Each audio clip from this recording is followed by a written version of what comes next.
Assalamualaikum warahmatullahi wabarakatuh.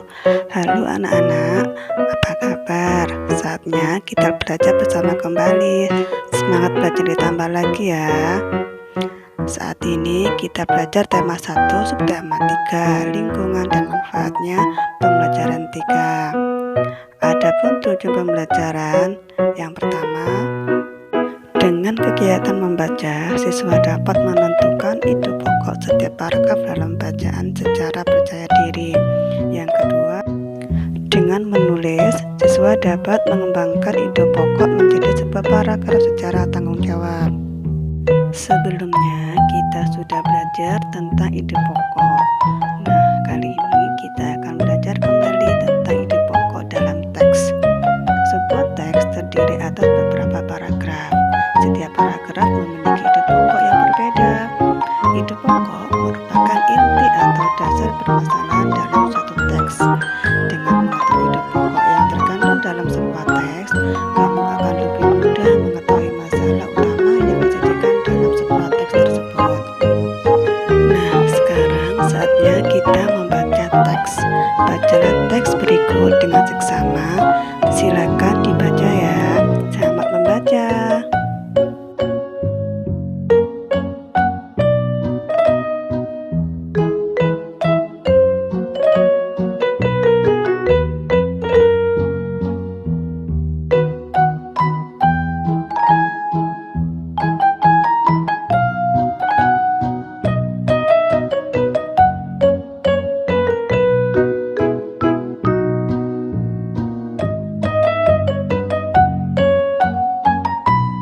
Setelah kalian selesai membaca teks tersebut, sekarang tulislah ide pokok dari masing-masing paragraf pada tabel berikut dan tulis kembali di buku tulis kalian.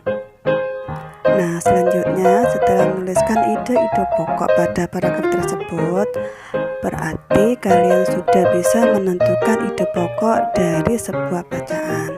Sekarang kita belajar mengembangkan ide-ide pokok menjadi sebuah paragraf. Bagaimana caranya? Nah, perhatikan contoh berikut. Tanah liat banyak kegunaannya. Itu ide pokoknya. Dari ide pokok tersebut dapat dikembangkan menjadi sebuah paragraf dengan cara menambahkan kalimat-kalimat penjelas yang menjelaskan ide pokok tersebut.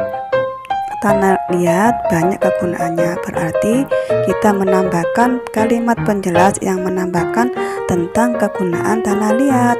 Contoh dapat dikembangkan seperti ini. Tanah liat dapat untuk membuat genteng, batu bata, dan pot. Selain itu, tanah liat juga dapat diolah serta dibentuk menjadi beraneka macam bentuk kerajinan gerabah seperti pot, celengan, dan sebagainya. Nah, seperti itu ya. Silakan dicoba. Selamat mengerjakan. Selanjutnya, kita belajar cara memelihara kesehatan alat gerak manusia. Hampir setiap aktivitas kita menggunakan alat gerak berupa tulang dan otot. Berjalan, berlari, menulis, bahkan saat duduk pun kita menggunakan tulang dan otot.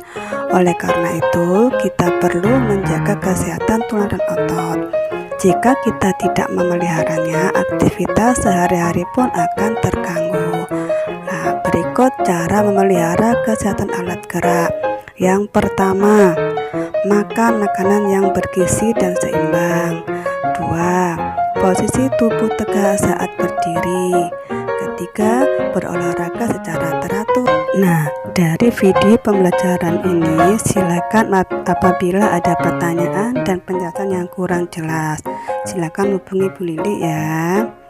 Demikian pembelajaran kita hari ini. Saya akhiri. Wassalamualaikum warahmatullahi wabarakatuh.